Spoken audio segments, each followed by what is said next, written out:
Bon, on va commencer. Bonjour à tous.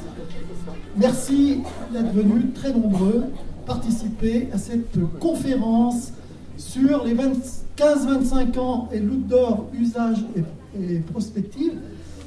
Et là-dedans, il y a certainement une thématique qui va sortir, c'est est-ce que pour les jeunes, le ski est ringard ou pas? On espère que non, hein. J'espère que vous allez nous rassurer. Cette conférence est organisée par le comité stratégique Vallée. Voilà, c'est les principaux responsables de la Vallée. Et depuis la dernière séance, nous avons le plaisir d'accueillir au sein de ce comité stratégique Donatienne Thomas, maire déléguée de Saint-Jean-de-Belleville. Bienvenue. Vincent Lalanne, qui va succéder donc à Grégory, à la direction de l'Office de tourisme et de la centrale de réservation de Val Thorens. Il est parmi nous. Il prendra ses fonctions le 1er février. Voilà. Bien sûr, nous avons perdu Willy, malheureusement, vous savez, ce qui est arrivé, et Grégory Guzot qui est parti poursuivre sa carrière professionnelle ailleurs. L'idée d'organiser cette conférence ce matin, c'est Bruno Gabet, qui assure la direction de l'Office de tourisme de Val Thorens, provisoirement, dans l'attente de l'arrivée de Vincent. Et je te remercie pour cela. Et c'est toi qui as eu cette idée. Aussi, je te laisse introduire, avant de passer le micro à nos deux conférencières. Voilà, je suis sûr que ça va être passionnant. Alors, bonjour à tous. Une assistance assez nombreuse. J'aurais souhaité encore un petit peu plus de monde, mais en pleine saison, c'est un petit peu compliqué. Donc, gouverner, c'est prévoir. Et le but du comité stratégique Vallée, c'est de réfléchir à l'avenir de la Vallée. Et c'est d'avoir donc ces réflexions, ces anticipations pour construire ensemble les stations du futur et s'adapter continuellement. Et on a déjà eu pas mal de réunions dans ce comité stratégique Vallée qui ont été assez intéressantes, fructueuses. Je pense qu'il faut qu'on passe l'étape suivante à la concrétisation. On manque un petit peu de concrétisation aujourd'hui. Et aujourd'hui, donc, on a le plaisir d'avoir de l'agence Pop Rock Anne Gallienne et Laurine, j'arrive jamais, Chopin. Et donc, ils vont nous présenter donc, leur étude qui est très intéressante.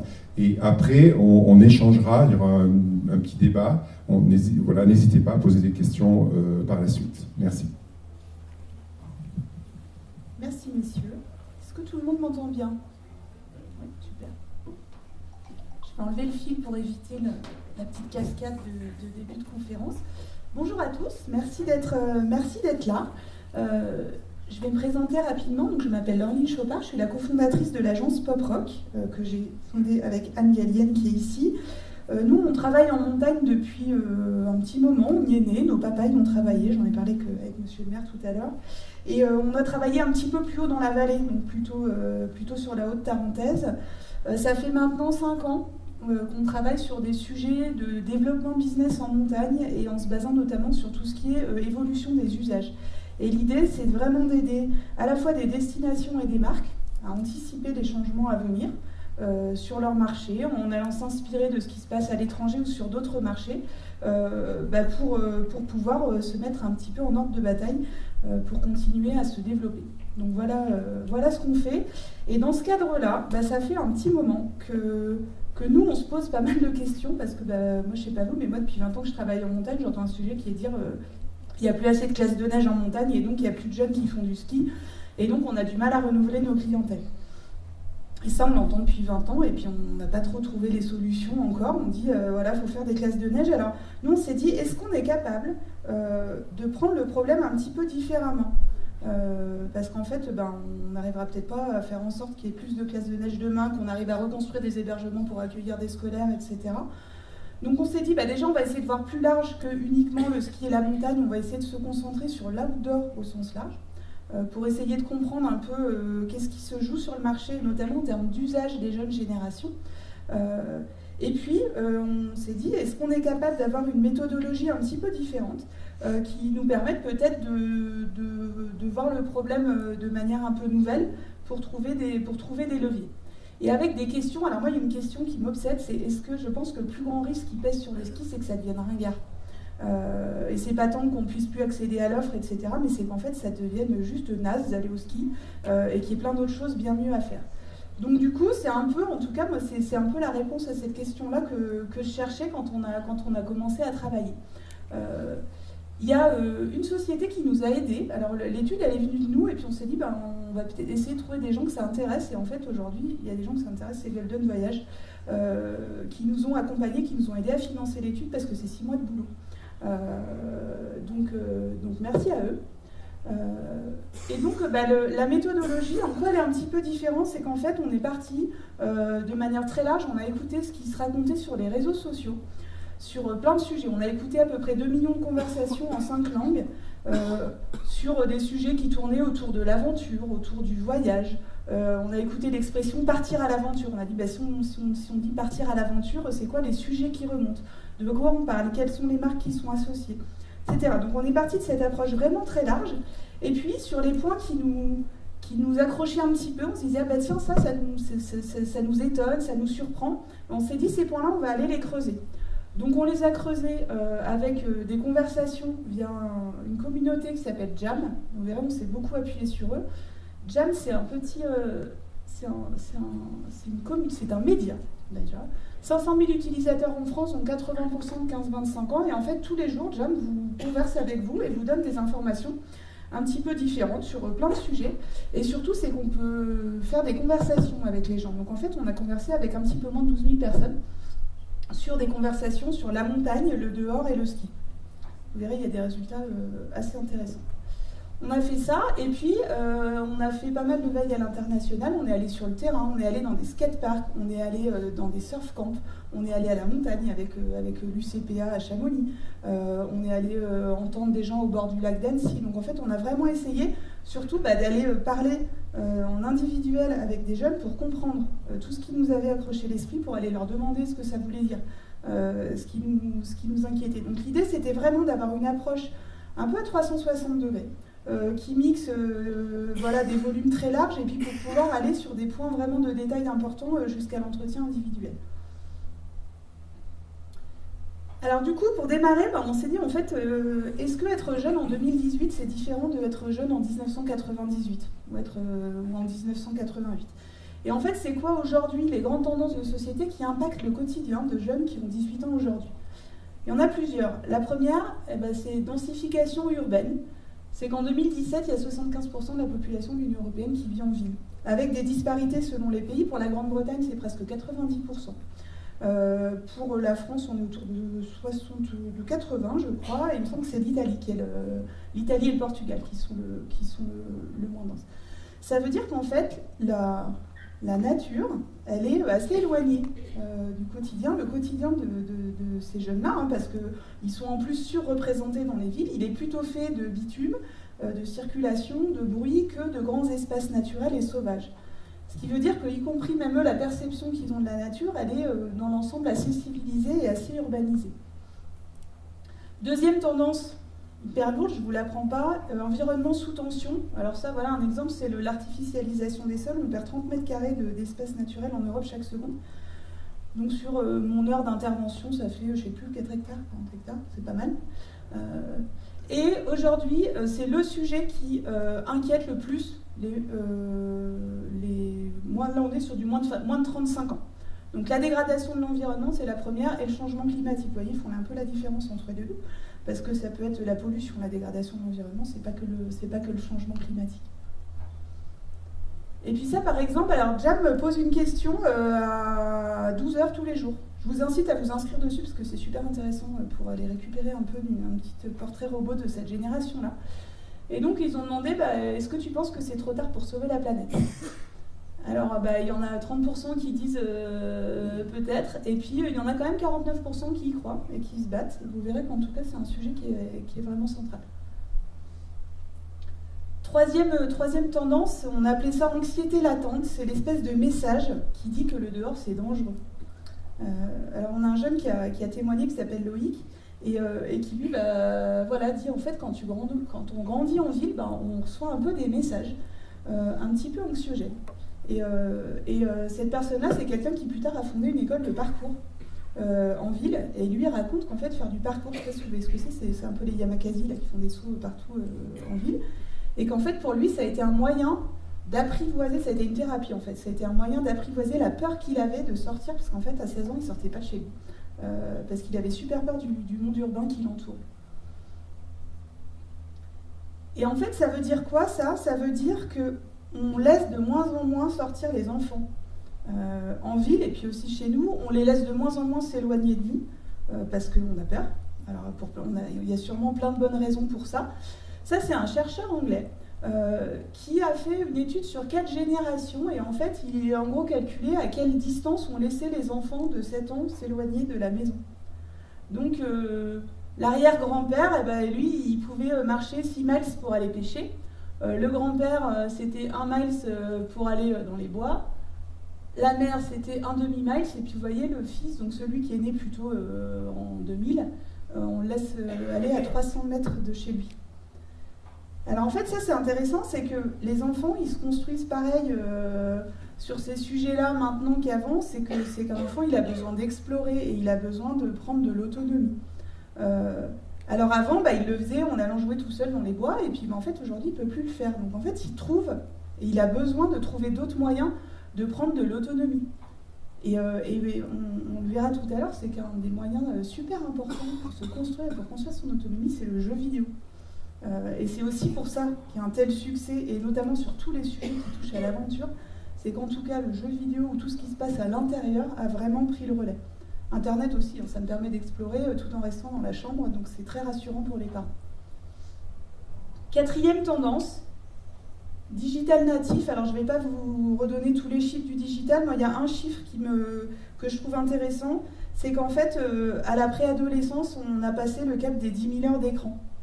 Ce qui est, vous savez, on disait que pour être un génie ou un virtuose dans ce qu'on fait, il faut avoir pratiqué pendant 10 000 heures. Et c'est aussi parce que c'est là où le cerveau se recable, et on a des modes de fonctionnement qui sont du ressort de l'inné, en fait, qui sont aussi automatiques que si c'était de l'inné. Donc en fait, c'est surtout que ce fameux 10 000 heures d'écran, il change le rapport au monde. Il change le rapport au monde, et pas uniquement le rapport au digital. Un monde qui est immédiat, puisque j'ai l'habitude d'accéder à des contenus tout le temps, quand je veux, partout, qui font que dans ma vraie vie, dans la vie qui n'est pas digitale, j'ai aussi un besoin d'immédiateté, d'avoir l'info que je veux au moment où je veux. La dérive de ça, c'est l'impatience. Si j'attends plus de 4 secondes, c'est trop long. On sait aujourd'hui que sur une page mobile, quand vous chargez une page sur votre téléphone mobile, il y a 40% de taux d'abandon si la page met plus de 3 secondes à charger. Moi, je suis pareil, on fait tous comme ça.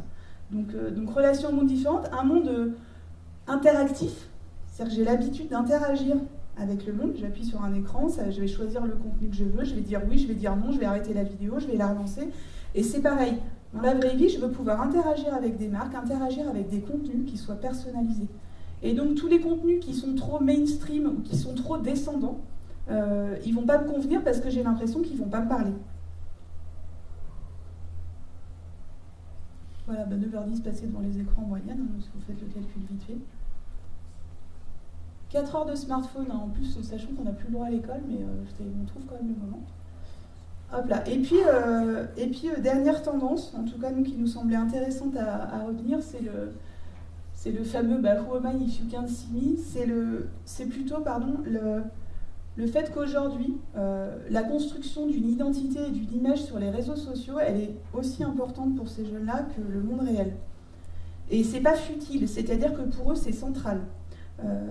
Ce qui veut dire que quand on va vivre une expérience, au-delà du fait de se dire est-ce que cette expérience me plaît, il y a l'enjeu de dire est-ce que cette expérience, elle contribue à construire mon image des réseaux sociaux, fameux Instagrammabilité de l'expérience. Et en fait, c'est hyper structurant. Et ce qui est très intéressant, c'est que sur des moins de 25 ans, ils font beaucoup mieux la part des choses entre ce qui est réel et ce qui ne l'est pas, entre ce qui est fake et ce qui ne l'est pas.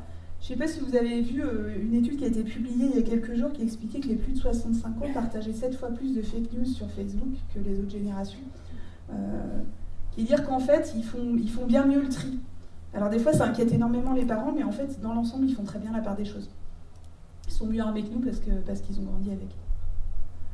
Donc ça, c'est des grandes tendances un peu sociétales qui en fait impactent la vie de ces jeunes-là. Avec du coup, nous, une question qui est vraiment centrale pour nous, qui était de dire, au final, c'est une génération qui s'éloigne de plus en plus du monde de l'outdoor, de la nature, de la montagne, par tout ce qu'on a vu.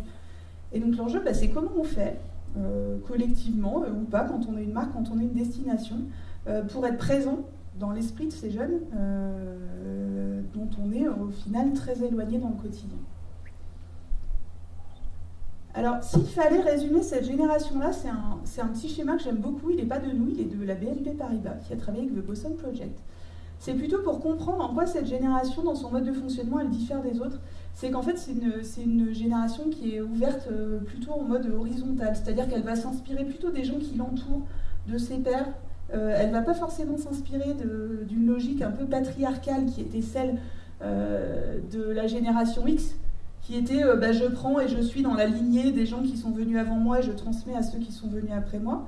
La génération Y, c'était plutôt la génération très individualiste, ça venait dans les années 80 et donc c'était moi.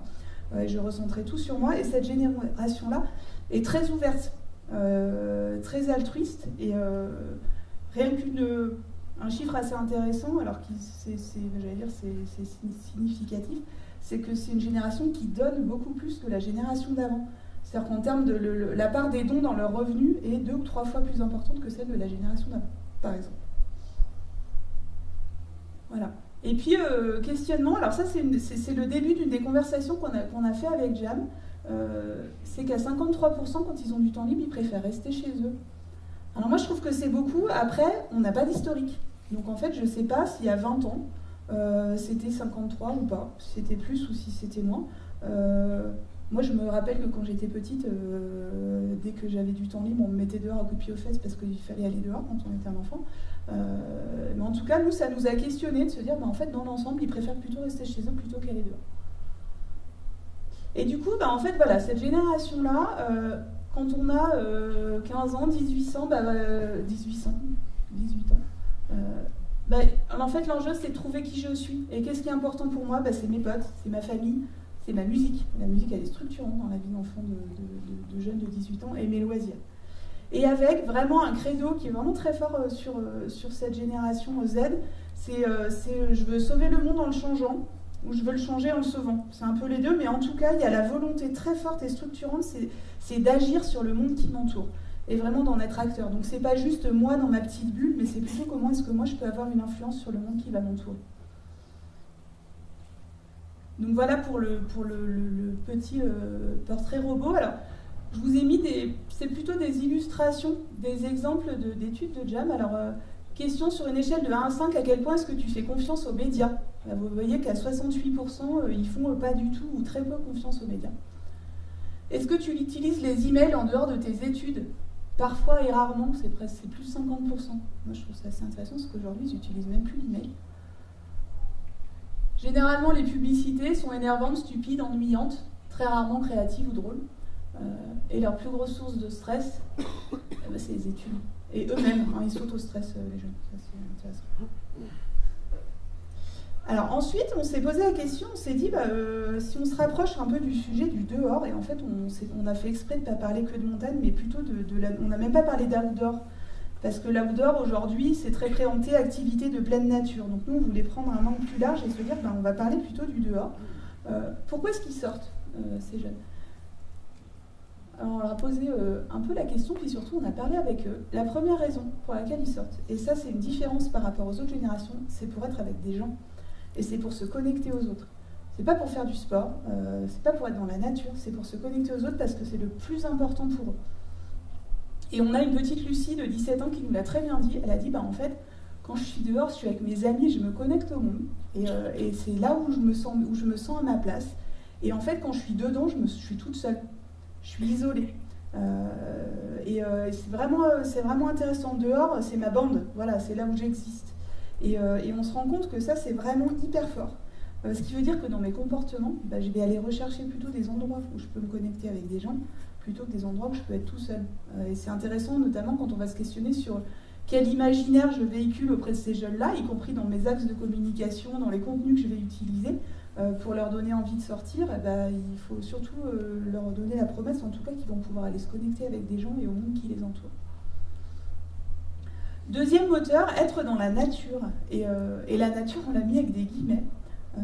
Parce que comme je vous le disais, c'est que quand on habite Paris, la nature, c'est le bon air ou le soleil. C'est pas le parc naturel de la Vanoise. Et donc en fait c'est intéressant, c'est qu'ils ont une perception qui est très différente, et notamment selon les pays. Quand on dit Suède, le dehors c'est la nature, ça va avec, ils font même pas la différence pour le coup. Mais parce que c'est des civilisations, c'est des pays ou des sociétés. En tout cas, la nature est très ancrée, on vit en harmonie avec la nature. La France, la Grande-Bretagne, qui sont extrêmement urbains et qui ont une relation un petit peu moins forte à la nature, notamment chez les plus petits, c'est vraiment je prends le bon air, je prends le soleil, et ça ne va pas forcément beaucoup plus loin que ça. Alors c'est un petit peu embêtant, c'est que nous, des fois, quand on communique sur des espaces très grands, très sauvages, etc., en fait, ça leur est étranger, complètement. Parce qu'en fait, les espaces naturels, ils sont beaucoup plus petits. C'est-à-dire que c'est le parc que j'ai en bas de chez moi, ils sont un petit peu plus morcelés. Et du coup, il y a une espèce de double sentiment, en fait, qu'on a relevé en échangeant avec eux. Il y a le premier, il y a un peu le sentiment d'arriver trop tard. De dire, en fait, nous, notre génération, on n'a plus de grands espaces naturels ou de trucs hyper sauvages comme avant. Donc un peu cette impression-là. Et puis, le fait que ces grands espaces naturels, en fait, ils font un peu peur parce qu'on n'y est jamais allé. Et du coup, en termes de comportement, on a deux types de comportements. Il y a un comportement qui est, pour aller vivre des aventures, je vais très loin, et donc je vais plutôt aller au Kamchatka ou au Groenland que juste aux États-Unis. Ou alors, je vais choisir du moins mais mieux. C'est la fameuse micro-aventure qui est un peu à la mode en ce moment. Et en fait, mon petit trip d'aventure, je vais le faire sur les hauts plateaux du Vercors et sans forcément aller au Kamchatka. En plus, c'est bon pour la planète, donc ça tombe bien. Et on se retrouve du coup avec des enfants, voilà, une petite Lily 11 ans qui dit que pieds nus dans l'arbre, c'est dégoûtant parce qu'il y a des bêtes. Et par contre, des Scandinaves qui disent, en fait, aujourd'hui, pour nous, ça fait complètement partie de notre vie d'être dans la nature. Exemple, il y a énormément de classes qui se font dehors, en tout cas qui se font dans la nature en Scandinavie. Et vous voyez, qu'est-ce qui te motive le plus à sortir? Profiter du temps et s'aérer. Ça paraît hyper anodin en fait. C'est pas aller faire une rando, aller faire machin, etc. Mais c'est juste, sentir l'air sur mon visage. Donc en fait, ça nous permet de relativiser aussi, nous, dans les images qu'on va aller véhiculer, dans tout ce qu'on va aller proposer en termes d'imaginaire, c'est qu'en fait, eux, quand on leur dit nature, il y en a beaucoup qui ont ça en tête. Troisième moteur, vivre des aventures et les raconter. Et les deux sont très importants. Alors pourquoi? Parce que notamment, quand on a 18 ans, on a appelé ça le choc d'autonomie. C'est qu'en fait, à 18 ans, ça fait 18 ans que je pars en vacances avec mes parents, que je vais en colo, que je fais pas trop ce que je veux. Donc, il y a une espèce d'envie très forte de fuir tout ce qui est cadré, de sortir des contraintes. Et on en a beaucoup parlé avec les gens de l'UCPA. Et l'UCPA, ils nous disent, en fait, nous, les jeunes, avant 18 ans, on les a et on sait à peu près ce qu'ils veulent. On les a après 24 ans. Par contre, de 18 à 24 ans, on ne sait pas où ils sont.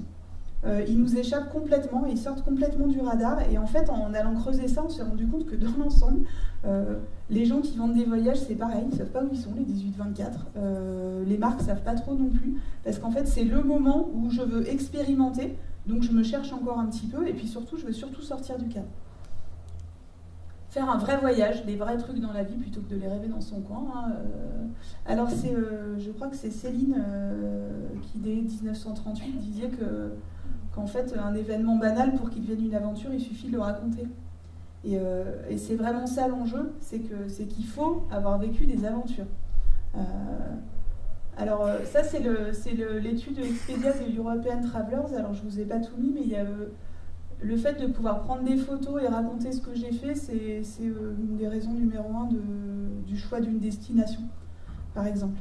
Et comme je vous le disais, nous, ça peut nous sembler un peu futile. En fait, ça l'est pas du tout, c'est central parce que c'est pas tout de vivre des choses, c'est qu'il faut pouvoir montrer que je les ai vécues et qu'il faut pouvoir les raconter. Il y a l'enjeu du récit qui est vraiment extrêmement fort. Et puis dernier moteur, alors moi pour le coup de prime abord j'aurais dit que c'était le premier, c'est que pour moi quand on va dehors c'est pour faire du sport. Et ben en fait oui, mais pas que. Et souvent ceux qui vont dehors pour faire du sport c'est plutôt des garçons, c'est plutôt les plus jeunes, les 15-17 ans qui sont en province. Ce qui est extrêmement intéressant c'est que c'est des tranches d'âge sur lesquelles il y a un très gros écart entre les filles et les garçons. Même si le sport chez les filles est vraiment en train de remonter, je parle bien des 15-25, sachant qu'au-delà de 25, ça remonte et les filles rattrapent les garçons. Surtout au-dessus de 30 parce qu'il y a le moment où elles sont mamans, où elles font un petit peu moins de sport. C'est aussi lié au fait que, notamment en ville, faire du sport pour des filles, c'est pas toujours simple. Et y compris faire du sport dehors. Donc ça, il y a beaucoup de choses qui sont en train de changer. Et puis le sujet de, le terrain de sport, il est en bas de chez soi. Et en fait, il y a l'enjeu de pouvoir pratiquer, vous verrez quand on reviendra sur les usages, mais en tout cas, les usages ont énormément évolué, notamment sur la manière dont je fais du sport, sur l'endroit où je le fais, sur le temps pendant lequel je le fais. Donc moteur numéro 4, bouger. Voilà, est-ce que ça va ? Oui, moi aussi, ça va bien. Si vous voulez faire des remarques, vous n'hésitez pas, mais on aura tout le temps après. Alors du coup, une fois qu'on sait pourquoi ils vont dehors, on s'est dit, ok, alors dehors ils font quoi ? On sait pourquoi ils y vont et surtout comment ils consomment, quelles sont leurs habitudes. Alors pour nous, il y a 5 tendances à retenir. L'idée c'était de clarifier un peu. Alors une qu'on a appelée plutôt interaction et communauté. Ça va avec le fait qu'on va dehors pour voir des gens. Et en fait, comment ça se traduit ? En fait, c'est que déjà on se réapproprie la pratique. Je vais rechercher plutôt des trucs un peu festifs et sympas plutôt que de la compète. C'est que je vais faire plutôt un color run qu'un semi-marathon. Parce qu'au final, ce que je veux, c'est courir avec des gens en me mettant de la peinture de partout et pas forcément essayer de battre le chrono. Donc ça, c'est assez intéressant, c'est que je vais plutôt chercher ça et surtout des communautés de pratique qui sont différentes. On pratique de moins en moins en club. Ça, c'est une tendance et c'est vrai dans l'Europe entière. Par contre, on a des communautés de pratique et notamment, elles sortent complètement des sentiers battus. C'est-à-dire qu'aujourd'hui, j'ai mon groupe WhatsApp de copines avec qui je vais faire du running, de copains pour mon foot à 5 du soir. Donc ça échappe complètement, même on ne sait même pas les pister sur les réseaux sociaux parce que c'est le petit groupe qu'on se fait entre nous pour aller pratiquer. Les bikeheads, je ne sais pas si vous connaissez, c'est un petit team de filles qui font du VTT, c'est pareil, elles sont hyper sympas. Hop là, donc je vais rechercher des lieux et des événements qui sont expérientiels, qui sont rassembleurs et qui sont sociaux. Alors pas de FOMO, c'est la fameuse fear of missing out, c'est-à-dire la peur de rater quelque chose. Et ça c'est super intéressant, ça vient de l'usage réseaux sociaux. En général, je passe ma vie sur Facebook parce que je me dis qu'il va sûrement se passer un truc que je ne veux pas rater. Et en fait, dans la vraie vie, ça veut dire que je recherche des endroits où je vais pouvoir voir un peu ce qui se passe. Et en fait, ça, on en a parlé avec l'UCPI, on en a parlé avec Accor quand ils ont lancé les auberges de jeunesse Joe & Joe. Et les deux nous ont dit, en fait, on a repensé l'aménagement de nos espaces pour éviter cette fameuse peur de rater quelque chose. Donc, par exemple, à l'UCPA, ils ont repensé beaucoup d'espaces collectifs et notamment tous les espaces d'activité où ils ont mis autour des hamacs, des zones pour se poser en se disant, en fait, ceux qui n'ont pas envie de participer au karaoké ou à l'activité, ils veulent quand même pouvoir se poser à côté pour regarder tout en chillant sur leur téléphone. Chez Joe & Joe, c'est pareil, l'aménagement, il est fait pour qu'il y ait à la fois du sport qui soit très proche de la zone bar et très proche de la zone de chill. Parce qu'en fait, c'est pas parce que j'ai pas envie de faire le contest d'escalade que j'ai pas envie d'être posée avec les gens et de regarder ce qui se passe. Donc ça, c'est super intéressant parce qu'en fait, ça donne des pistes en termes de soit d'organisation d'événements, soit d'aménagement d'espace, par exemple. Alors e-sport, moi je trouve que c'est remarquable ce qui se passe dans le e-sport, c'est qu'on pourrait dire que le e-sport c'est un truc de gars qui jouent aux jeux vidéo qui normalement le font depuis chez eux. Et en fait aujourd'hui les événements de e-sport rassemblent des milliers, voire des centaines de milliers de personnes. Il y a les championnats du monde de League of Legends qui sont à Paris cette année au mois de novembre. Je vous invite à aller voir. Alors ça fait 4 mois que tout le monde attend l'ouverture de la billetterie. C'est à l'Accor Arena et ils pensent que les places vont se vendre en 5 minutes. C'est mieux que YouTube en fait. Voilà le FIS, je pense que vous connaissez, c'est l'événement qui est à Montpellier sur la glisse aussi, donc c'est gratuit, c'est rassembleur. On se mélange avec plein de gens et on fait plein d'activités différentes. Exemple type, aujourd'hui c'est la place de la République à Paris, où je peux faire du skate, me poser en mangeant, regarder ce qui se passe. Pour moi, le lieu qui ressemble le plus à ça dans une station, c'est un snowpark. Et sûrement des lieux en station. Alors il y a certains fronts de neige, mais je me dis qu'il y a peut-être un sujet, c'est comment on imagine en station ce fameux lieu, un peu rassembleur, gratuit, parce que quand j'ai 15 ans, j'ai pas une thune, pour me retrouver, faire des trucs, chiller, l'endroit où j'ai l'impression que ça se passe, quoi, et où je vais être sûre de rien rater. Donc ça, c'est interaction et communauté. Deuxième usage, la notion d'accessibilité. Alors dans plusieurs dimensions. Il y a l'accessibilité en termes de lieu. 53% des 15-25 ans, ils font du sport à la maison. Pourquoi ? Parce que c'est plus simple, parce que c'est rapide et parce qu'en plus, il y a plein de tutos sur YouTube pour pouvoir faire ma muscu. Donc c'est bien. Il y a le sujet de la mobilité. Alors les jeunes passent de moins en moins le permis de conduire, ils ont de moins en moins de voitures, parce qu'ils se déplacent autrement, mais aussi parce qu'ils ont moins envie de se déplacer. Et puis cette fameuse carte, c'est une carte orographique qui en fait remet les distances par rapport au temps qu'on met pour y aller. Qui dit qu'aujourd'hui, dans l'ensemble, ça va plus vite de partir 3 jours à Porto que de partir 3 jours à Val d'Isère. Du coup, des fois, et puis c'est sûrement moins cher en plus, 25% des jeunes ne viennent pas à la montagne car c'est trop loin. On le sait, alors là pour le coup c'est un peu l'idée, enfin pas l'idée reçue, mais les principales objections, c'est que la montagne c'est cher, c'est compliqué, c'est long. Et puis, accessibilité des pratiques et des contenus. Alors ça, c'est intéressant, c'est qu'en fait, aujourd'hui, les sports qui marchent, c'est les sports dont on a simplifié la pratique. C'est-à-dire que le foot à 11, c'est hyper compliqué de rassembler une équipe de 2 x 11 pour aller jouer au foot le soir, hop, foot à 5. Et en plus, on le met dans des salles, sur des terrains qui sont éclairés la nuit, du coup, c'est facile, on a simplifié la pratique. Le succès, voire l'explosion de la pratique des salles d'escalade indoor en ville, c'est pareil. Déjà, c'est dedans, ça fait pas moins peur qu'une vraie falaise, c'est du bloc. J'ai pas besoin de baudrier, j'ai pas besoin de corde, donc j'ai pas besoin de matériel, c'est très facile d'y aller. C'est à côté de chez moi, j'ai juste besoin d'une paire de chaussons. Et il y a plein de pratiques comme ça qui se développent, en tout cas parce qu'elles sont de plus en plus accessibles. Les contenus. Alors, on va prendre 10 kilos de muscle à un moment. On n'a pas testé. Alors lui, son truc, il est vu des millions de fois. Je ne sais pas s'il y a du monde qui fait la muscu, mais c'est plutôt en fait vraiment de rendre très accessible. C'est mon fameux plank challenge et tous les jours je fais ma minute de planche pour avoir des abdos en béton au bout d'un mois, etc. Mais on est vraiment dans de l'accessibilité en termes de contenu. Porosité des frontières. C'est assez bizarre comme mot, mais en fait, on a des pratiques qui fusionnent chaque jour. C'est-à-dire qu'on réinvente des nouveaux sports et des nouvelles activités, voire on veut faire plusieurs trucs en même temps, voire on passe d'un truc à l'autre. Alors le parcours, je vous en parlais tout à l'heure, c'est le fait de se déplacer de manière un petit peu acrobatique, alors à la base en ville et puis de plus en plus en outdoor. Alors si j'y rajoute des éléments de gym, ça devient du free running, et puis si j'y rajoute des arts martiaux, ça devient du tricking. Alors si vous voulez suivre comment ça évolue, allez voir tous les événements que sponsorise Red Bull, parce qu'ils essaient d'être vraiment à la pointe sur tout ce qui est urban sports. Donc c'est intéressant. L'UCPA aujourd'hui, ils nous disent que la monoactivité, c'est en chute libre chez eux, et que par contre c'est vraiment tout ce qui est multi-activité, stage à thème qui augmente. Et du coup ils sont obligés d'innover un peu, donc ils ont une école de DJ, il y a un stage sport californien à Sousson. Alors, j'ai appris que le vélo, le cruising bike c'était un sport californien, etc. Et du coup, des lieux ou des destinations où je peux faire plein de trucs et faire des choses différentes. Alors slasher, c'est je peux passer d'une chose à l'autre. Alors c'est le dedans-dehors, c'est je peux manger, je peux chiller, je peux faire du sport, je peux bosser. Je vous donne l'exemple, c'est la pump track de Combloux qui est en haut, où j'ai des vélos, des trottinettes, des skateboards, des rollers, c'est déjà pas mal. Mais qui se mélangent et tous les âges. Et puis le Fallo Johanjo, alors il y en a un qui ouvre à Gentilly cette année, pour l'instant il y a uniquement celui d'Oscore qui est ouvert.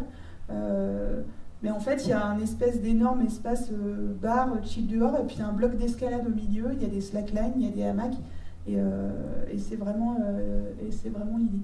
Donc en fait aujourd'hui il n'y a plus vraiment de frontières. Et du coup ça passe aussi sur les produits. Et en fait, quand j'ai 18 ans, je recherche les produits pour tout faire, déjà parce que j'ai pas beaucoup d'argent pour m'acheter un collant de yoga, un collant de ski et un pyjama. Donc en fait, mon collant de yoga, je le mets sous mon pantalon de ski et puis je m'en sers comme pyjama. Puis en plus, je trouve ça cool. C'est ce jeune qui nous dit, moi je fais de la rando avec mes Vans. Parce que déjà elles sont cool mes Vans et j'ai envie de les mettre en rando parce que les t-shirts de ma mère elles sont moches. Et surtout, c'est que moi, quand je pars en train ou je pars en covoite, et du coup, je n'ai pas la place d'emmener 4 paires de chaussures, voire 3. Donc en fait, ça, c'est assez intéressant, et ça questionne pas mal les marques. Parce qu'en fait, et notamment les marques d'outdoor aujourd'hui, elles travaillent sur des gammes qui sont de plus en plus segmentées. Et on était chez Decathlon fin novembre, alors quand vous voyez la manière dont Decathlon segmente ses gammes, où il y avait le ski de rando, maintenant ils ont le ski de rando nordique, ils ont le ski de rando racing, ils ont machin, etc., ça les questionne vraiment, parce que sur ces cibles-là, il faut plutôt désegmenter que segmenter à mort. Et du coup, aujourd'hui, les marques qui ont du succès auprès de ces générations-là, c'est des marques qui ont des gammes qu'on appelle lifestyle, qui sont très étendues. L'exemple d'une marque comme Picture, c'est que sa veste de ski, elle est aussi mise en scène plutôt en ville ou dehors, ou en tout cas pas dans des situations de ski. Et c'est pour ça que ça marche bien aussi Picture, c'est que c'est des produits que j'ai envie aussi de mettre à la ville, et pas uniquement quand je vais faire du ski, par exemple. Donc ça, ça interpelle pas mal. Alors je crois que j'ai oublié un truc, mais je sais pas où il est passé. Sur l'accessibilité, il y a le sujet aussi du matériel. J'ai passé mon petit... En fait, il est hyper important parce que quand on va en parler avec vous, on va parler aussi d'apprentissage. Je sais plus où il est. C'est qu'en fait, on adapte le matériel pour qu'il soit plus facile. Je vais vous donner l'exemple du skateboard. Le skate, c'est quand même dur quand on tombe. Quand on tombe, on se fait mal. Et du coup, qu'est-ce qu'on fait ? Soit on fait du longboard, parce que c'est un petit peu moins dur à appréhender, soit on fait de la trottinette, parce que c'est plus facile. Pour le surf des mers, c'est pareil, c'est qu'on fait du stand-up paddle, parce que le stand-up paddle, c'est plus facile à apprendre que le surf. Et donc, en fait, on invente du matériel qui fait qu'on rend la pratique plus facile. Alors moi, mon rêve, c'est qu'on invente la trottinette du ski. Le jour, on m'a dit, si, ça existe, c'est le snowboard. Le débat est ouvert, mais en tout cas, il y a vraiment ce sujet-là. Excusez-moi, je reprends sur la porosité des frontières. Où j'en étais. Voilà, le collant yoga qui sert pour le ski et les gammes lifestyle. Quatrième tendance dans l'usage, c'est la notion d'esthétisme. Et pareil, deux choses, c'est que déjà la production de contenu, elle fait partie intégrante du lifestyle. On en a parlé tout à l'heure. C'est assez intéressant sur des sports un peu urbains ou un peu alternatifs comme le skateboard, parce qu'en fait, ils sont nés avec les images. Et c'était ce témoignage qui disait, en fait, nous, on est tout le temps en train de se filmer quand on skate, voire on skate pour pouvoir se filmer, parce que le but, c'est de faire nos petits films, les partager, etc. Et c'est aussi des sports qui ont explosé grâce à ça. Le parcours, par exemple, c'est un sport qui a explosé grâce à YouTube. Il y a quelques productions de films vraiment très impactantes. Woodward, qui est une marque américaine de camps d'été pour jeunes, aujourd'hui, ce qui cartonne le plus chez eux, c'est les stages de digital media. Et le parcours qu'ils viennent de créer. Parce qu'en fait, produire des contenus, c'est hyper important et ça fait partie de ma vie au quotidien. Alors Thibaut InShape, je ne sais pas si vous le connaissez, hein, c'est un fit boy d'Instagram qui dit qu'en plus avec tous les fils qu'il y a, il n'y a même plus besoin de faire de muscu. Mais en tout cas, c'est l'enjeu de la production du contenu. Et puis, quelque part, nos fameux Club Med. Alors, moi, il me paraît que j'ai un peu dépassé cette phrase-là, mais donc on peut se prendre en photo au Club Med sur des télésièges. Sachez-le, je pense qu'on peut le faire aussi ici. Et puis, donc, il y a la production de contenu et il y a la notion de la recherche du beau et la recherche de l'esthétisme, soit dans les images qu'on va prendre, soit dans ce qu'on fait. Le parcours, par exemple, c'est vraiment, et en tout cas, c'est une fin en soi dans la pratique du parcours, c'est d'avoir un beau geste. C'est pas de sauter le plus haut, c'est pas de traverser, de sauter le plus loin, etc. C'est d'avoir un geste qui soit esthétique. Et du coup, dans ce qu'on fait, je vais essayer de faire des belles photos. Ça, c'est les photos du photographe Alex Troll, qui est un photographe outdoor qui est extrêmement suivi sur Instagram. Et c'est aussi, je vais me sculpter un corps qui est beau. D'où le succès du fitness, la musculation, c'est le premier sport fait par les moins de 25 ans en France. Et c'est aussi parce qu'en fait, il faut sculpter son corps. Le fait de se tatouer de partout, ça en fait partie aussi. Et c'est vraiment cette notion de recherche de beau et d'esthétique.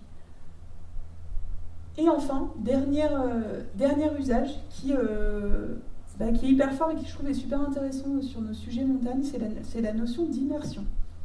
Et c'est qu'en fait, je suis à la recherche de dépaysement, de sensations et d'aventures, donc je vais être le héros. J'ai besoin qu'on me transporte dans un autre univers. Et c'est intéressant sur cet axe-là, c'est d'aller creuser un peu l'univers des jeux vidéo. Alors je vous ai mis une citation de Serge Ascot, qui est le directeur créatif d'Ubisoft. En fait, nous, aujourd'hui, notre mission chez Ubisoft, c'est de permettre aux gens de ne pas vivre qu'une vie, mais 1000. Donc c'est bien de projeter les gens dans une autre vie possible. Et puis je vous explique le petit schéma qui est là. Ça c'est quand on a travaillé donc avec un outil qui s'appelle Radarly pour tout ce qui est écoute des réseaux sociaux. Et donc on avait créé une requête qui s'appelait Partir à l'aventure. Et on voulait écouter tous les sujets qui tournaient autour de ça en anglais et en français. Et en fait, sur l'expression partir à l'aventure, presque 80% des conversations, elles tournent autour des jeux vidéo. Elles ne tournent pas autour de l'outdoor, de la montagne, de l'aventure, etc. Donc ça nous a pas mal interpellés. C'est-à-dire qu'en fait, aujourd'hui, le jeu vidéo a préempté l'univers de l'aventure. Alors c'est l'outdoor qui devrait le faire, mais aujourd'hui, le jeu vidéo, et notamment celui-là, je ne sais pas si vous le reconnaissez. Le second étant Minecraft. Et en fait, Fortnite, c'est hyper intéressant, c'est qu'aujourd'hui, les gens ils disent voilà, Fortnite, c'est pas un jeu, c'est un endroit. C'est un endroit où on se retrouve, c'est un endroit où on rencontre des gens. Parce qu'en plus, c'est un jeu qui est collaboratif, qui est en ligne, etc. C'est 200 millions de joueurs en novembre 2018, sachant que c'est un jeu qui a été lancé en 2017. C'est toute plateforme confondue, c'est le premier jeu cross-plateforme. Et c'est hallucinant. Alors pour le coup, là, c'est pas que les moins de 25 ans, mais c'est très fort chez les moins de 25 ans. Et en fait, quand vous allez aujourd'hui chercher un peu ce qui se raconte sur les réseaux sociaux sur l'aventure, en fait, ce qui sort, c'est Fortnite, c'est Minecraft, c'est les aventures de Zelda, c'est voir Le Seigneur des Anneaux. Et par contre, c'est pas trop l'univers de l'outdoor et de la montagne. Et ça nous a vraiment questionné. C'est de se dire, en fait, l'aventure, ça fait rêver. On l'a vu, il faut vivre des aventures. Par contre, aujourd'hui, quand on dit aventure, c'est pas les univers outdoor qui viennent en premier dans le radar. Donc c'est intéressant. Et par contre, aujourd'hui, il y a des gens qui essayent de proposer des choses qui sont de l'ordre de l'immersif. Alors, si vous connaissez Chiloé ou pas, Chiloé, c'est à la base, c'est un blog, c'est deux Parisiens qui vont inventer la micro-aventure. Et c'est de montrer qu'en fait, on peut vivre des aventures à 2 pas de chez soi. Ils viennent de sortir un guide des aventures, de la micro-aventure à moins d'1 heure de Paris. Et donc, en fait, ils vont prendre une activité, puis ils vont essayer de la transformer en une petite aventure sympa pour raconter une histoire. Donc voilà, ramener du bris de mots à vélo. C'est l'offre été des arcs qui est super bien emballé sous le hero, les arcs. Et donc, du coup, ils emmènent les gamins dans l'univers des super-héros, etc.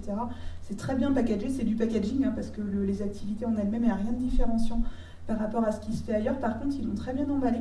Ce qui fait qu'avec des activités qui sont les mêmes qu'il y a 3 ans, ils arrivent à faire plus de 60% de ventes sur leurs activités à nombre de nuitées égal. Donc ça, c'est intéressant, c'est de se dire, au-delà de développer des nouvelles activités, que ce soit l'été ou l'hiver, l'enjeu, c'est plutôt dans quel univers je vais emmener mes clients ou mes jeunes, et comment je vais les immerger avec une histoire. Il faut que ça ait un sens, il faut que je sois vraiment projetée dans cet univers-là. Et il ne faut pas juste faire un empilement d'activités parce que ça ne suffit pas. Parce qu'en fait, notamment l'univers du gaming et du cinéma, etc., et en fait, ils ont mis un niveau d'attente qui est hyper élevé en termes sur les sujets d'immersion.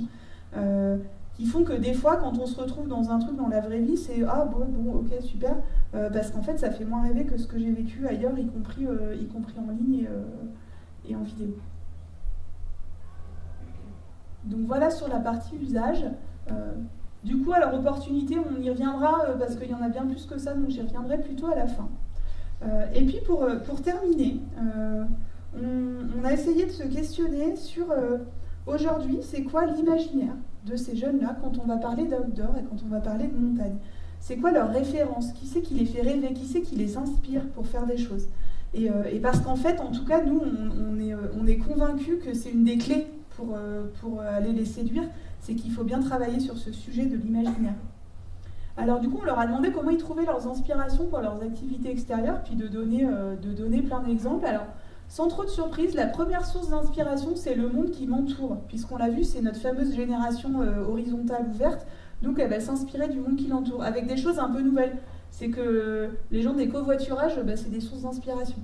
Alors c'est pareil, c'est rigolo que ce soit cité. 1 sur 2 est inscrit sur Blablacar en France. J'ai appris ça la semaine dernière, ça m'a... Voilà, donc un jeune de moins de 25 ans sur 2 est inscrit sur Blablacar. Et 40% des moins de 35 ans. Donc les gens des covoiturages, c'est l'inspiration. Tata, mon prof de SVT, etc., mon chéri et mon chien, parce que les chiens, ça fait sortir. Donc là, pas trop de surprise, la deuxième source d'inspiration, et celle-là intéressante, c'est la fiction. Et que ce soit des films, des livres, des jeux vidéo, bien sûr, donc Le Seigneur des Anneaux, Into the Wild, Lara Croft, Flynn Rider aussi, de Réponse, hein, sachez qu'il inspire un certain nombre de jeunes filles. Ça, c'est Assassin's Creed, le jeu vidéo. Ce qui est intéressant, c'est que quand vous tapez parcours sur YouTube, c'est Assassin's Creed qui ressort et qui fait partie des vidéos les plus vues, puisqu'en fait, le héros fait du parcours. Il faut le savoir, il y a même des mecs dans la vraie vie qui se sont déguisés comme les personnages d'Assassin's Creed et qui ont fait du parcours en ville. Il y a des vidéos assez sympas à regarder là-dessus. Donc ça, c'est la deuxième source d'inspiration, c'est la fiction. Donc ce qui est intéressant, c'est que nous, en allant creuser un petit peu, chercher, c'est qu'on s'est rendu compte que dans l'ensemble, la montagne, elle n'est pas très présente dans la fiction et elle n'est pas très présente dans les jeux vidéo. Et que là, il y a peut-être un sujet, alors c'est un sujet qui est un peu collectif et puis qui n'est même pas que français, mais en tout cas, il y a un sujet, c'est-à-dire comment est-ce que demain on arrive à remettre la montagne dans l'imaginaire, parce qu'en fait, c'est une source d'inspiration. Troisième source d'inspiration, les personnalités de l'outdoor. La première étant Mike Horn, qui reste notre dieu à tous. Alors Bear Grylls, Sylvain Tesson, mais aussi des gens un peu plus confidentiels, notamment en France, hein, comme Nuit et Culotté, qui font une petite aventure en moins mais mieux. Donc les aventuriers, c'est un petit 2, excusez pour la petite erreur.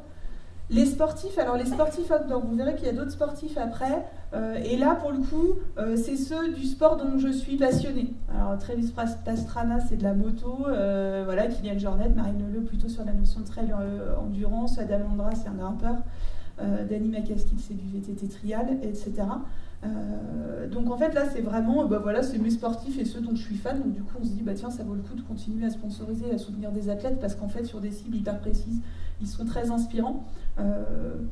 Un exemple, hein, c'est que je vous parlais de l'escalade, rien qu'un Google Trends sur les requêtes sur l'escalade de blocs sur 5 ans, vous voyez, hop, c'est en augmentation. C'est bien Google Trends des fois pour aller voir juste des trucs un peu comme ça, de manière très macro, d'aller voir.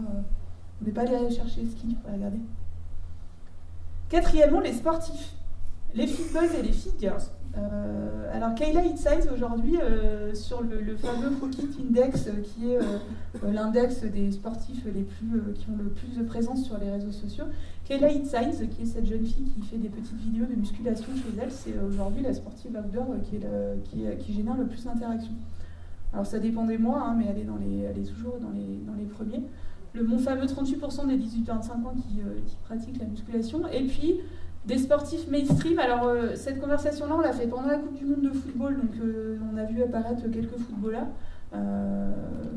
Mais sinon, vous voyez que les sportifs mainstream, ils apparaissent assez loin. Alors pareil, moi je pensais que les footballeurs, ils viendraient assez vite. Et puis, dernière source d'inspiration, les influenceurs. Alors qui peuvent être voyageurs, photographes, mannequins, sportifs, musiciens, c'est pareil, hein, les photographes pro-amateurs qui me donnent envie d'aller faire la même chose. Avec quand même un sujet qui est assez intéressant. C'est que quand on pose la question aux moins de 25 ans s'ils font confiance aux influenceurs Insta et YouTube, c'est que 8% assez oui et 2% grave. Et pour 53%, c'est ça dépend. Et ça dépend s'ils sont trop brandés ou pas, voire pas du tout. Donc ça c'est intéressant, c'est que ça questionne aussi de se dire alors on a arrêté les athlètes, on arrête les trucs mainstream, maintenant on va aller chercher des influenceurs et on se rend compte qu'en fait pas forcément. Donc ça veut dire que cette génération elle est hyper compliquée à capter, comme je vous le disais, c'est parce que ces influences et les influences du monde qui l'entoure, on est presque plutôt sur des nano-influenceurs, c'est même plus des micro-influenceurs, pour moi c'est des nano-influenceurs. C'est le mec que j'ai croisé dans mon covoiturage, quoi. Voilà, ou c'est mon pote machin avec qui je fais du skateboard, ou le gars que j'ai rencontré sur Fortnite. Donc c'est hyper compliqué de réussir à trouver quels sont les réseaux par lesquels ils vont s'inspirer, en tout cas sur cette partie influence. Et du coup, la montagne. Parce qu'une fois qu'on leur avait demandé ce qui se passait sur le dehors, on a parlé de la montagne. Alors, la fameuse question, le ski c'est ringard, est-ce qu'on y aura répondu en fin de matinée? Alors déjà, plus d'un jeune sur deux n'est jamais allé au ski, ou une fois quand il était petit. Et qu'il y a la notion de radar qui est intéressant, c'est qu'en fait ceux qui y allaient pas, on leur a demandé pourquoi ils y allaient pas. Trop cher, ça ressort clairement, 38%. Ça pour le coup, on n'a rien appris. Nous, ce qui nous a pas mal questionné, c'est le pas l'occasion et le je sais pas. Parce qu'en fait, quand on dit oh ouais non, je sais pas l'occasion, c'est qu'en fait, tiens, j'y avais même pas pensé. Et en fait, ce qu'on a essayé d'aller creuser, c'est de se dire, en fait, pourquoi il y en a, ils ne pensent même pas aller au ski. Parce qu'à la limite, ceux pour qui c'est trop cher, on peut déjà commencer à travailler, on se dit, il y a peut-être des offres, on va monter des classes de neige, on va monter des offres avec l'UCPA, etc.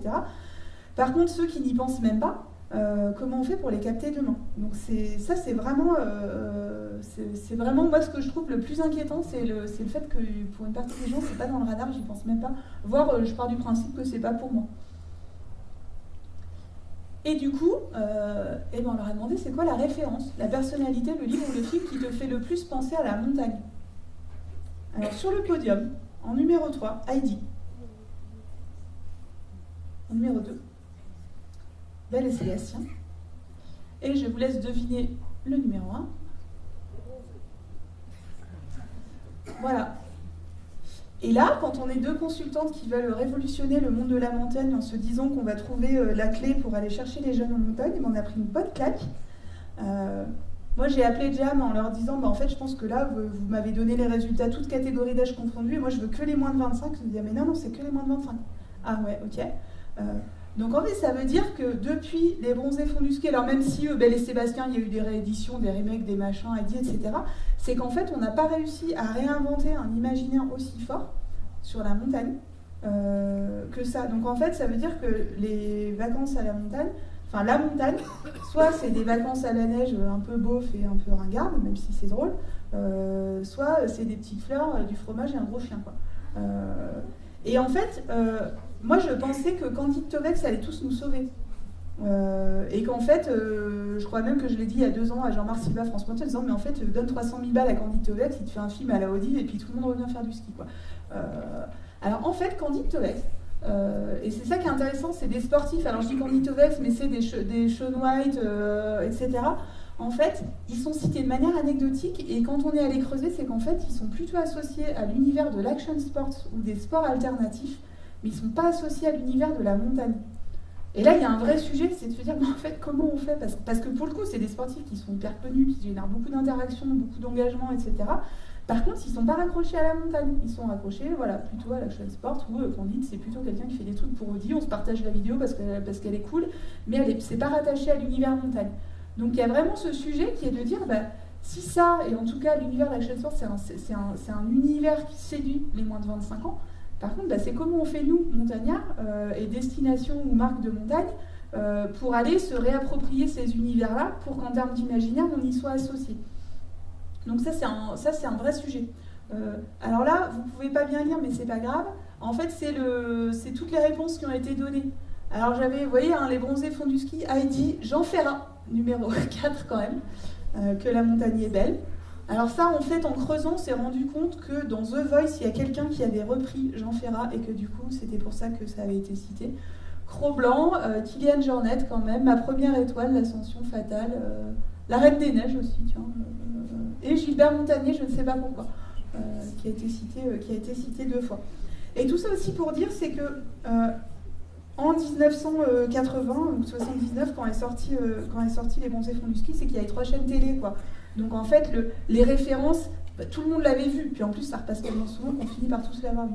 Alors qu'en fait aujourd'hui, il y a une telle diversité de médias et de canaux par lesquels je vais pouvoir aller consommer des contenus, qu'on n'a plus de contenu mainstream comme ça. Donc en fait c'est très dur d'aller faire ressortir des imaginaires, ou en tout cas il faut aller travailler sur plein de canaux différents, parce qu'en fait on n'arrive plus aujourd'hui à avoir des choses qui soient aussi mainstream, sauf Fortnite, on l'a vu tout à l'heure.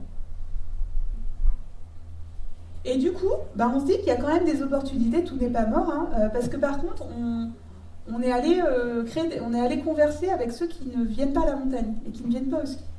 Alors déjà, on leur a demandé s'il y a une activité qu'ils adoreraient faire, mais dont ils n'ont jamais eu l'occasion. Alors la première, c'est le parapente, sachez-le. Je sais pas s'il y a des moniteurs de parapente dans la salle, mais en tout cas, c'est bien.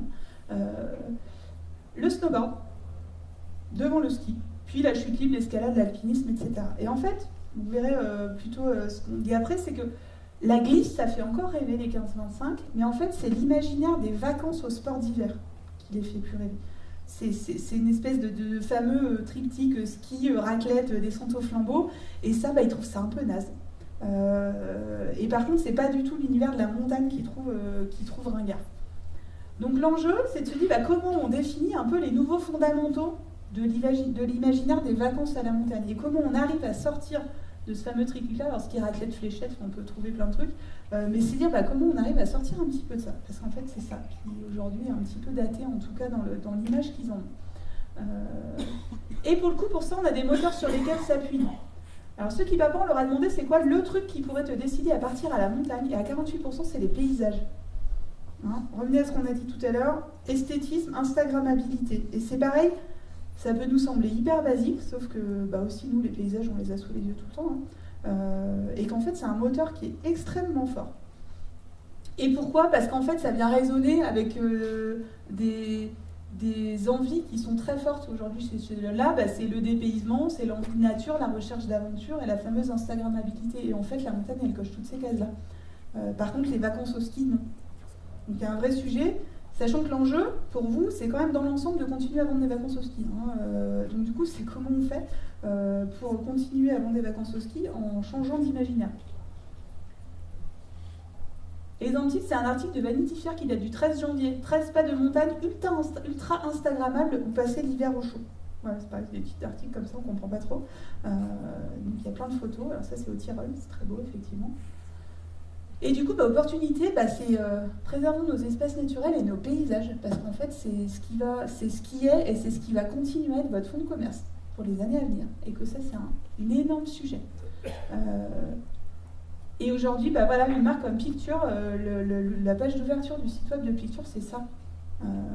Et c'est qu'ils ont un positionnement qui est hyper engagé sur l'environnement. C'est même la raison d'être de Picture. Ça a été créé comme ça. C'est des produits qui sont faits à partir de matières recyclées. Et en tout cas, c'est extrêmement fort, donc ça veut dire qu'il faut prendre des positions et qu'il faut s'engager pour l'environnement et de manière visible. Il ne faut pas faire du bullshit, il ne faut pas faire du greenwashing. Préserver ses paysages naturels, travailler plutôt sur la montagne comme un lieu d'exploration, d'aventure accessible et d'histoire à raconter, et pas un lieu où je vais pratiquer une activité sportive qui est le ski. Et donc ça veut dire qu'en termes d'imaginaire, on amène les choses de manière un petit peu différente, avec des points d'accroche assez intéressants. La notion de pente et de gravité, c'est un liant un peu de l'expérience en montagne. Et donc là, il y a sûrement des choses assez intéressantes à aller chercher en termes d'imaginaire. Il y a l'imaginaire, il y a la notion d'hyper-convivialité qui est portée par l'imaginaire du refuge et de la raclette. Et c'est pareil, ça ne veut pas dire qu'on n'a plus le droit de parler de raclette, mais en fait, c'est que ça amène des notions d'hyper-convivialité, donc connexion aux autres. Donc la montagne, c'est un lieu où je vais pouvoir me connecter aux autres. On a vu que c'était important pour eux. Donc c'est plutôt comment on va aller réexplorer un peu tous ces imaginaires-là pour sortir uniquement de la notion d'une activité ski ou glisse au sens large. 2 jours pour vivre, c'est un petit blog super intéressant. Et d'une fille qui a dit, en fait, on a 2 jours pour vivre et parfois une RTT, puisque c'est le samedi et le dimanche. Et donc elle propose des aventures de 2 jours au départ de Paris. Qui sont, et pour le coup, qui sont un petit peu en montagne ou ailleurs, mais qui sont 2 jours sur le plateau du Vercors, dans les Alpes du Sud, etc. C'est très bien fait, ça cartonne. Et puis, opportunité, c'est comment on propose des expériences qui sont ancrées dans le lifestyle des 15-25 ans, et notamment en allant s'associer, et en tout cas en termes d'expérience à ce qui leur plaît aujourd'hui. Donc c'est la musique, c'est l'image, c'est le sport, c'est les jeux vidéo. Et à la fois en montagne et au plus proche des jeunes. Qu'est-ce qui fait qu'aujourd'hui l'escalade continue à se développer ? C'est parce qu'on est allé ouvrir des salles d'escalade en ville. Et aujourd'hui, la FFME est en train d'essayer de mesurer si l'augmentation du nombre de pratiquants en salle leur ramène des pratiquants en falaise. Ils estiment que pour l'instant, ils ont un taux de conversion qui est un peu moins de 10%. Donc c'est pas beaucoup. Donc en fait, ils sont en train de voir comment ils peuvent travailler. Alors ça se fait notamment parce qu'ils sont en train d'inciter les salles d'escalade à créer. Il y a des clubs d'escalade qui se créent dans les salles en ville et qui organisent des sorties en falaise, etc. Et donc un vrai enjeu pour la FFME, c'est de se dire comment on capitalise sur tous ces nouveaux pratiquants, mais qui en fait sont jamais sortis de la salle, pour les emmener dehors demain. Donc ça, en tout cas, c'est une bonne pratique qui est intéressante. C'est Salomon qui crée une Youth Academy sur le trail. Donc pour apprendre le trail à des jeunes, c'est Woodward qui crée des salles indoor de trampoline, de snowboard à roulettes, etc.